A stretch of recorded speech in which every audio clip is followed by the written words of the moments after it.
Bom, boa noite a todos.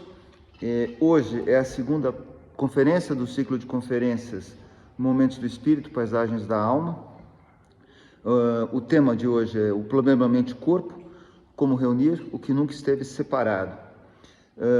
Esse ciclo de conferências, que vem sendo dado aqui no Instituto Histórico e Geográfico do Distrito Federal, tem por objetivo analisar alguns temas que, na verdade, confluem para o principal, digamos assim, eixo do ciclo de conferências, que é a poesia e o espírito humano, como essas coisas se interpenetram. A palestra de hoje, na verdade, para mim, é uma palestra um pouco... me lembra várias coisas, porque eu já ministrei e falei sobre esse assunto diversas vezes na minha vida, né? Na verdade, grande parte da minha carreira como professor e pesquisador foi trabalhando com neuropsicologia, com neuropsiquiatria e com ciências cognitivas, né? Eu fui membro do Instituto de Estudos Avançados, da USP, justamente do grupo de ciência cognitiva, entre outras coisas. Então, é uma palestra que me gera ecos do passado, de memória. Vamos a ela. A palestra de hoje, ela poderia ser chamada de uma história da alma, né? Porque as primeiras indagações a respeito dessa relação entre a mente e o corpo, ou entre o espírito e a matéria, ou entre a alma e o corpo, elas foram feitas há muito tempo atrás, né? O próprio conceito de alma, houve um momento em que ele não existia ainda, né? E é muito interessante nós percebermos que há um momento na história da humanidade, chamado pelo Jaspers de Era Axial, que se deu mais ou menos entre o ano 800 e 200 a.C., onde nós temos uma espécie de sincronia do pensamento humano. Nós temos na China Confúcio, Lao Tse, nós temos na Pérsia Zoroastro, nós temos na Grécia os pré-socráticos, os sofistas, Sócrates, Platão, nós temos Buda, nós temos uma série de indivíduos, supondo que nenhum deles seja divino, pensando sobre o problema da alma, o problema do espírito, sobre o problema dos valores, né? Por exemplo, Sócrates passou a vida inteira se perguntando o que era virtude, sobre o problema do conhecimento, como se dá o conhecimento, né? Sobre o problema ontológico, o que é que no fundo existe, né? Então a gente lembra, por exemplo, dos chamados físicos jônicos, né? Os primeiros filósofos pré-socráticos que viviam na Jônia, na costa da Ásia Menor, na costa do que hoje é a Turquia, que se perguntavam qual é a matéria primordial, qual é a matéria no sentido filosófico, né? Qual é a substância primordial? Uns diziam que é a água, como Tales, outros que era o ar, outros que era o indeterminado, né? Outros que era o fogo, e assim por diante. Ou seja, essa indagação sobre a natureza última das coisas, e daí o nome de primeiros físicos, porque isso não remete à física contemporânea simplesmente, mas remete ao conceito grego de physis, né? Que é o lugar de onde as coisas nascem, o lugar de onde as coisas vêm. E é nesse momento em que começa a primeira indagação sobre a natureza da alma. Afinal, as pessoas se deram conta de que existia uma dicotomia entre o percebido e o que percebia, né? E que essas coisas, essas duas instâncias, eram mais ou menos incomensuráveis, né? Como eu posso aproximar o que nós hoje poderíamos chamar de objetividade daquilo que é a subjetividade, né? Existe uma frase atribuída ao Lacan que é muito interessante. Ele fala: olha, você pode ter certeza do que você diz, né? Mas você nunca vai ter certeza de como as pessoas vão ouvir o que você disse, né? Então, essa diferença entre o mundo subjetivo de cada um, supondo-se que cada um exista, né? Porque há os solipsistas que dizem que só existe aquele que está imaginando que os outros existem, né? Supondo-se que as outras subjetividades existam também, como é possível transpô-las, né? Como é possível fazer uma união de subjetividades? E como é possível fazer uma ponte entre o subjetivo e o objetivo? Quando nós falamos de alma, né, e quando nós falamos de mente, é preciso que nós façamos uma certa qualificação. Na verdade, nós usamos palavras que têm uma história muito longa, né, e nós usamos traduções dessas palavras, né? A nossa principal raiz grega para a palavra alma é a palavra psique, digamos assim, dita em português, né, que surgiu na Grécia de uma forma muito interessante. Pro Homero, por exemplo, já fala em alma, mas para Homero, alma era uma espécie de ar que era exalado na morte de uma pessoa, né? Então, há muitos versos em Homero onde aquelas batalhas, o sujeito caía e exalou a sua alma, né? E, de fato, quando nós morremos, é o último alento, né? Então, a alma era concebida dessa forma muito material, muito física, né? Foi preciso esperar o aparecimento do Sócrates e do Platão para que esse conceito de alma atingisse uma primeira sofisticação. Eu estou falando da Grécia, né? Muito diferente seria o trajeto, por exemplo, que a gente vai abordar um pouco rapidamente, desse conceito na Índia, desse conceito em outras regiões. Mas, basicamente, em Sócrates e em Platão, e aí talvez valha a pena um parênteses, Sócrates representa um marco importante na história da filosofia por várias coisas, né? Ele era uma pessoa de uma personalidade impressionante, ele nunca escreveu nada, né? Ele decidiu nunca escrever nada a respeito de filosofia. Ele escreveu sobre outros assuntos, há registros de obras, referências, né, a possíveis obras que ele talvez tivesse escrito, mas nenhuma delas ligadas à filosofia. Segunda coisa, ele tinha uma capacidade de influenciar as pessoas, de certa maneira, ser uma pessoa incontornável, irretorquível, né? E de ter à sua volta discípulos muito devotados.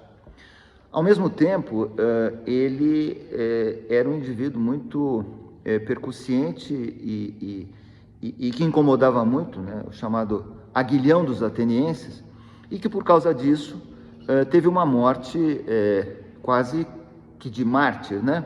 Ele foi acusado de corromper a juventude, de ser ímpio em relação aos deuses da época, e foi condenado a tomar cicuta, e decidiu que tomaria cicuta.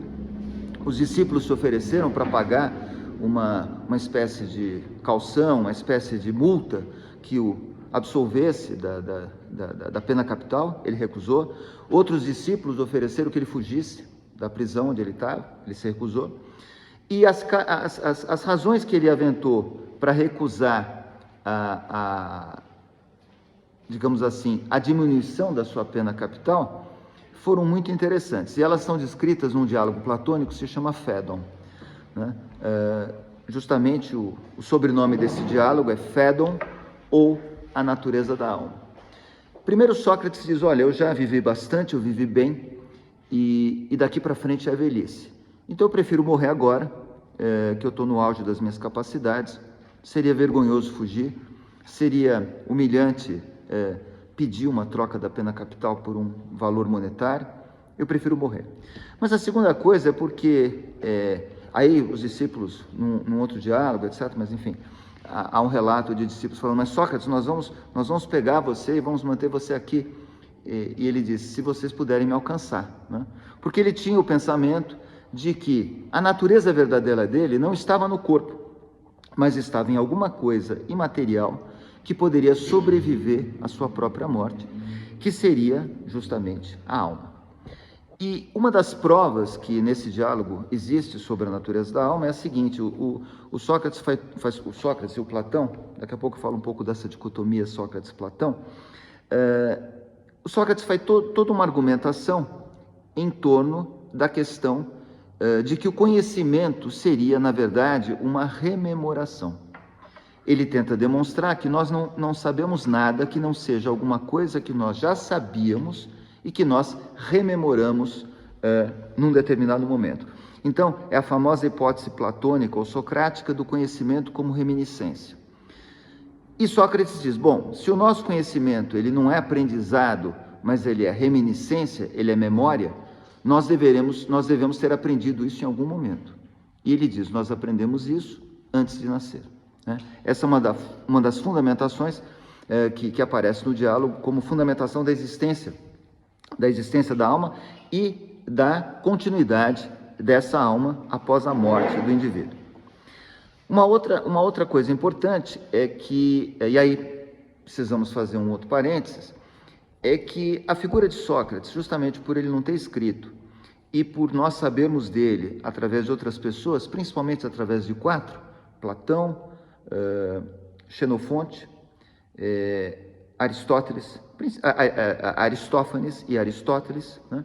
Então, o comediógrafo Aristófanes, o filósofo Aristóteles, o filósofo Platão e Xenofonte, que foi um monte de coisa, foi general, foi historiador, foi cronista, faz com que nós tenhamos dele, do Sócrates, uma visão um pouco fragmentada. Mas a verdade é que o entendimento presente dos especialistas em Platão é que, digamos assim, uma boa parte dos primeiros diálogos escritos pelo Platão teriam uma marca muito, muito profunda da figura do Sócrates. Porque vocês sabem que nos diálogos platônicos, em boa parte deles, quem fala é o Sócrates, o Platão nunca aparece, né? E justamente a pergunta é, quem fala? É o Sócrates que está falando? O Platão está relatando o que o Sócrates falou? Ou o Platão está falando o que ele pensa pela boca do Sócrates, né? O que se entende atualmente, a hipótese mais plausível, seria que nos primeiros diálogos platônicos é o Sócrates que fala. Então muito embora os primeiros diálogos já tenham sido foram escritos vários anos depois da morte do Sócrates. O Sócrates tomou cicuta em 399 a.C., os primeiros diálogos platônicos foram escritos um bom número de anos depois, mas mesmo assim, nesses primeiros diálogos transpareceria a presença socrática. Nos diálogos chamados intermediários, ou nos diálogos chamados tardios, seria a própria voz do Platão, o próprio pensamento platônico que apareceria. De uma forma ou de outra, o que é importante é que tanto para o Sócrates enquanto tal, como para o Platão enquanto filósofo, a alma seria alguma coisa que sobreviveria à morte, seria a essência fundamental daquilo que nós somos e seria a única capaz de atingir o que Platão chamava de um mundo das formas, né? Frequentemente chamado de mundo das ideias, o que é muito ruim, né?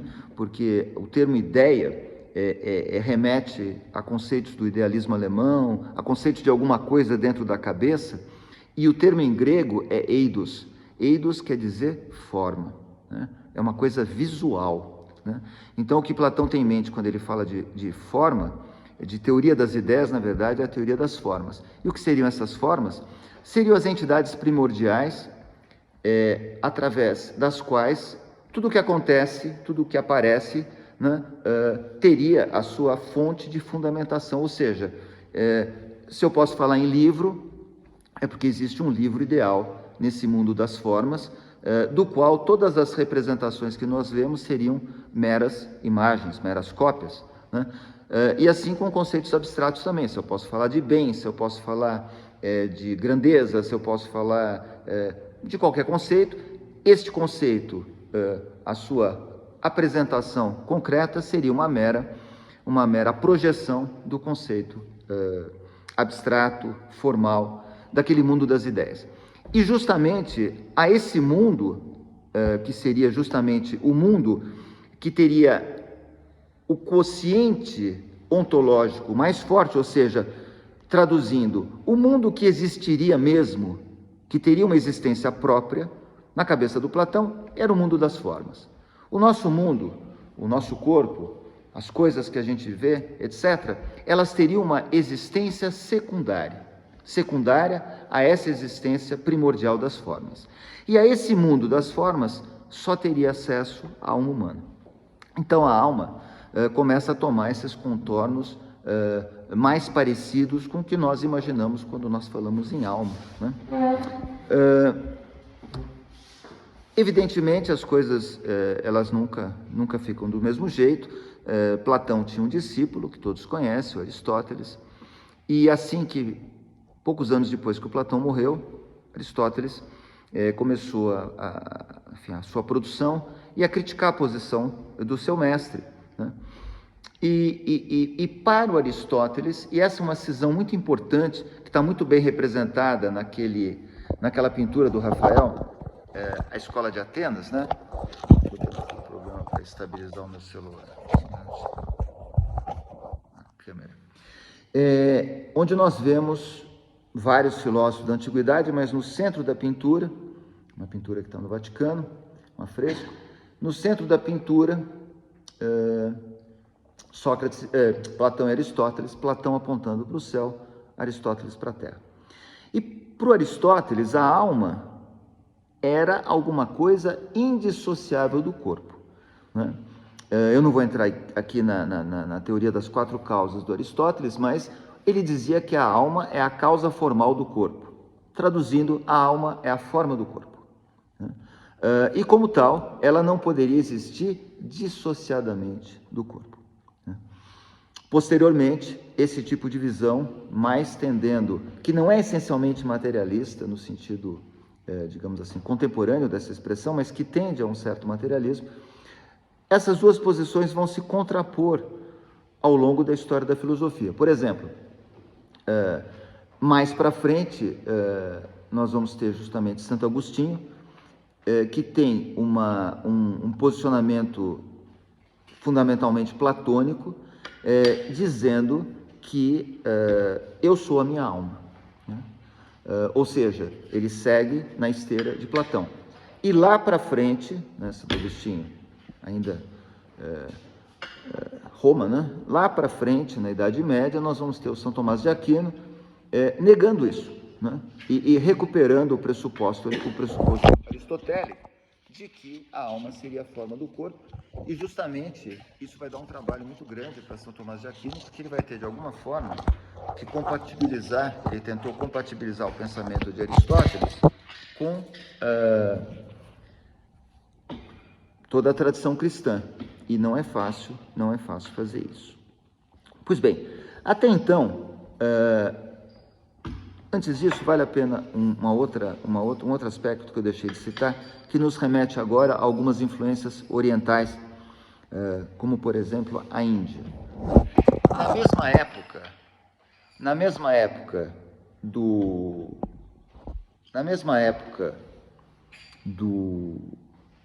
daquela era axial, ao qual eu me referi agora há pouco, nós estávamos examinando, né?